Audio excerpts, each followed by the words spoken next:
হঠাৎ করে পুলিশরা অজস্র গুলি করা শুরু করে দেয়। আমাদের যারা আহত হয়েছে ওদের কোনো ট্রিটমেন্টই ওরা দিবে না। নিজেকে ডাক্তার হিসেবে গড়ে তুলবো, বাবা মার স্বপ্ন ছিল, বাট আমি আমার নিজের স্বপ্নটাকে পূরণ করতে পারতেছি না, আর পারবো না কখনো।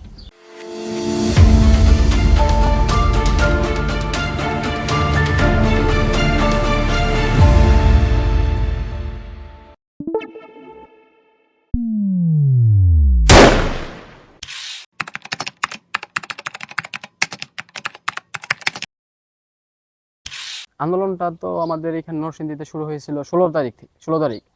তো তখন আমি এইচএসসি পরীক্ষা দিতেছিলাম, আমাদের পরীক্ষাটা তখন বন্ধ ছিল। তো আমার কোচিং চলতেছিল, তো আমি নরসিংদীতে থাকি। এখানে আমার কোচিং সেন্টারে যাওয়ার পরে যে শুনতেছি যে আমাদের এখানে আন্দোলন, জেলখানা মোড় আন্দোলন। তো আমরা সব ফ্রেন্ডরা মিলে প্ল্যান করলাম আর কি, আমরা সবাই আন্দোলনে যাব, তারপর আন্দোলনে অংশগ্রহণ করব। আমি 18 তারিখ আমার কোচিং ছিল, তো কোচিংয়ে যাওয়ার পথে আর ওই দিন কোচিং ফাঁকি দিয়ে আমরা সবাই আন্দোলনে চলে আসি। তো তখন আমরা একসাথে ছিলাম, তাহমিদ, আমি, ওরা একসাথে ছিলাম আন্দোলনের কাছে। তখন আমাদেরকে পুলিশ বলছিল যে তোমরা আসো, আমরা তোমরা আত্মসমর্পণ করতেছি, আমরা তোমাদের উপর গুলি করবো না।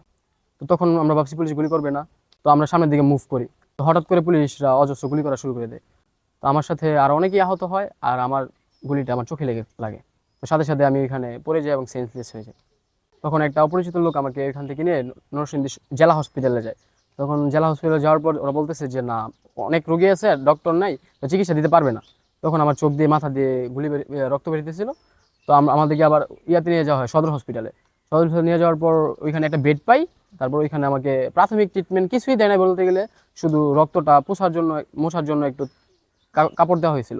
তো ওইটাই মাথায় পেঁচায় অনেকক্ষণ এখানে ছিলাম, ব্লিডিং হইতেছিল। তো ওইখান থেকে অনেক কষ্ট করে একটা অ্যাম্বুলেন্স ম্যানেজ করে আমাকে ঢাকা পাঠিয়ে দেওয়া হয়। ডক্টর বলছিল যে বাঁচবো না, মারা যাবো, এরকম কিছু। যখন অ্যাম্বুলেন্স করে ঢাকা নিয়ে যাওয়া হয়, তো জাতীয় চক্ষু বিজ্ঞান ইনস্টিটিউটে ফার্স্টে নিয়ে যাওয়া হয়। তো সাথে আমার ভাইয়া ছিল, আমার ভাইয়া খুব খুব কষ্ট করতেছিল আমার জন্য, যে জাস্ট একটা বেড খুঁজে বের করে দেওয়ার জন্য। বাট পাই নাই, তারা টাকা অফার করছে, তারা টাকা নিয়ে চলে গেছে, বাট আমাকে কোনো বেড দেয় নাই। আমি সারা রাত ইয়াতে ছিলাম, মসজিদে ছিলাম। তো সকালবেলা ওরা অনেক পেশেন্ট ছিল, একসাথে ছিল, আর ওরা অনেক খুব খারাপভাবে আমাদের ট্রিটমেন্ট নিতেছিল, অনেক খারাপ অবস্থা ভাবে। যে আমার একটা অপারেশন করা হয়েছিল, তো 1.5 ঘন্টার মতন আমাকে অপারেশন করা হয়েছে। তো করার পর আমাকে ওইখান থেকে আর রাখে নাই, রিলিজ দেওয়া হয়। তো ওইখান থেকে আমাকে আবার বাংলাদেশ আই হসপিটালে নিয়ে যাওয়া হয়। তো ওইখানে আমাকে ডক্টর আমিরুজ্জামান স্যার দেখার পর সবকিছু রিপোর্ট নতুন করে করার পর দেখতে পারতেছে যে যে আমার অপারেশনটা যেটা করা হয়েছে ওইটা পুরোটাই ভুল করা হয়েছে। যেখানে করার কথা ছিল ওইখানে করে নাই, অন্য জায়গায় করছে। এবং আমার ভিতরে অনেক কিছু ছিল, আমার বুলেট ছিল, তারপর ময়লা ছিল, ওগুলো কিছুই ওয়াশ না করে ওরা আমার চোখটাকে আবার ইয়া দিয়ে পাঠিয়ে দেওয়া হয়েছিল বাসায়। তো আবার 3 দিন পর আমাকে আবার ধানমন্ডির সাথে বাংলাদেশ আই হসপিটালে আরেকটা অপারেশন করা হয়।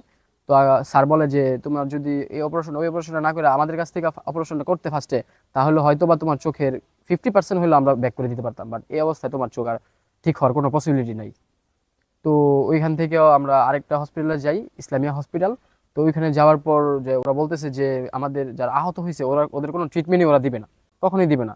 তো আমরা অনেক কিছু করতেছিলাম যে দেওয়ার জন্য, যে যেভাবেই হোক সবকিছু আমরা বলছি যে দেখ।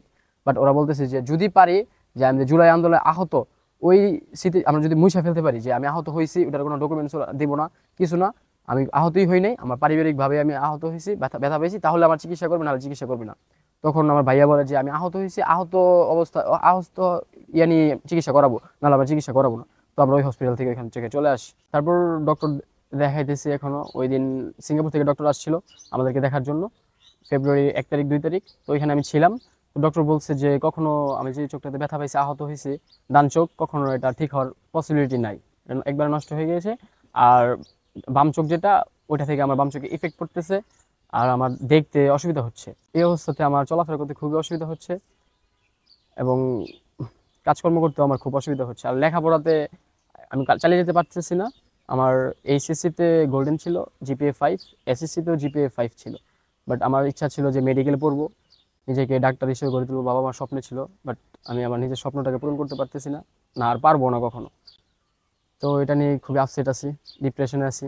হ্যাঁ, আন্দোলনের আহত হওয়ার পর তো সব জায়গায় ছড়াছিড়ে গেছিল যে আহত হয়েছি, আন্দোলন আহত হয়েছি। আর আমাদের মনোহরদিতে আমি একমাত্র আহত যে গুলি খেয়েছি। তখন সবার প্রেশারটা, ফোর্সটা ছিল আমার বাসায়, যে ওকে দরকার, ওকে নিয়ে চলে যাব। তো আমি বাসায় ছিলাম না, আমি ছিলাম বসুন্ধরাতে। তো ওইখানে আমাকে অনেক প্রেশার করতেছিল যে আমাকে বাসায় নিয়ে আসতে এবং পুলিশের কাছে দিয়ে দিতে। এলাকার পলিটিক্স যারা লোক ছিল, স্বৈরাচার আমলে যারা ছিল আওয়ামী লীগের লোক, ওরা আমার বাসায় অনেক কি হামলা চালাইছিল, ভাঙচুর করছিল, আমার ভাই আমার বাবার উপরও ওরা অনেক অত্যাচার করছিল। এখন আমাদের আন্দোলনে 30,000-এর অধিক ভাই আহত হয়। সরকার যে প্রপার ট্রিটমেন্টটা বলতেছিল আমাদের উন্নত চিকিৎসা দিবে, বাট আমরা কোনো উন্নত চিকিৎসা পাচ্ছি না। জাস্ট ওরা বলতেছে কন্টিনিউ যাচ্ছি আমরা, ফলো আপ, বাট আমরা কোনো চিকিৎসা পাচ্ছি না। যদি সরকার কোনো ওয়ে থাকে আমাদের উন্নত চিকিৎসার জন্য দেশের বাইরে বা কোথাও নিয়ে চিকিৎসা দেওয়ার দেখ, আর না হলে তো আমাদেরকে যে আর্থিক সহযোগিতা করা হচ্ছে ওটা এনাফ হচ্ছে না ভাই।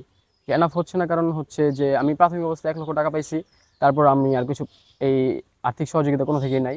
বাট আমার চিকিৎসার জন্য এখন এনাফ মানির দরকার, টাকার দরকার। তো এটা আমার বাবা কৃষিকাজ করে, তো আর্থিক সহযোগিতা তো উনি নিতে পারতেছে না। তো সরকার যদি আমাদেরকে পুনর্বাসনের ব্যবস্থা করে দেয় আর কর্মসংস্থানের ব্যবস্থা করে দেয়, তাহলে আমার মনে হয় যে আহতদের কিছু একটা করে খেতে জীবনটাকে পার করতে পারবে। ওই স্বৈরাচারের কারণে যারা আমাদের উপর হামলা চালায়, পুলিশ বাহিনী এবং যারাই আওয়ামী লীগের আওয়ামী লীগ এবং ছাত্রদল ছাত্রলীগ যারাই আমাদের উপর আহত করেছে, ওদের বিচার তো আমরা অবশ্যই চাই। যে যাদের কারণে আমাদের এত ভাই মৃত্যুবরণ করেছে, শহীদ বরণ করেছে, এবং আমাদের এত ভাই আহত হয়েছে, এখনো হসপিটালের বেডে, এখনো ওরা যন্ত্রণায় ভুগতেছে। তো এই ফেসিস্ট দেশ থেকে পালিয়ে গেছে। এখন আমাদের সরকারের কাছে এটা বার্তা যে ওদেরকে আনুক, দেশে আনুক, এবং ওদেরকে দৃষ্টান্তমূলক শাস্তি দিক। একটা নতুন বাংলাদেশের উদ্দেশ্যে আমরা রাজপথে নেমেছিলাম, এখন আমরা রাজপথে আছি। ইনশাআল্লাহ দেশের স্বার্থের কারণে আমরা যতবার সম্ভব ততবারই আমরা রাজপথে নেমে যাব। আর নতুন বাংলাদেশ হিসেবে আমরা চাই অন্যায় এবং দুর্নীতিমুক্ত একটি বাংলাদেশ গড়ি, এবং আমাদের তরুণদেরকে যেন এই দেশকে গড়ার জন্য সুযোগ দেওয়া হয়, দেশের জন্য কাজ করার সুযোগ করে দেয়।